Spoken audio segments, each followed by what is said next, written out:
Binanatan ni House Ethics Committee Chairman at 4-piece party list Representative J.C. Abalos si Cavite Representative Kiko Barzaga matapos dumating ng late sa sarili niyang ethics hearing nitong Lunes.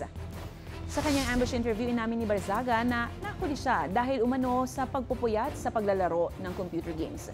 Giit ni Abalos, hindi katanggap-tanggap ang ganitong dahilan mula sa isang mambabatas at bilang public servant. Anya, kung hindi nagbibiro dito si Barzaga, dapat siyang managot sa komite.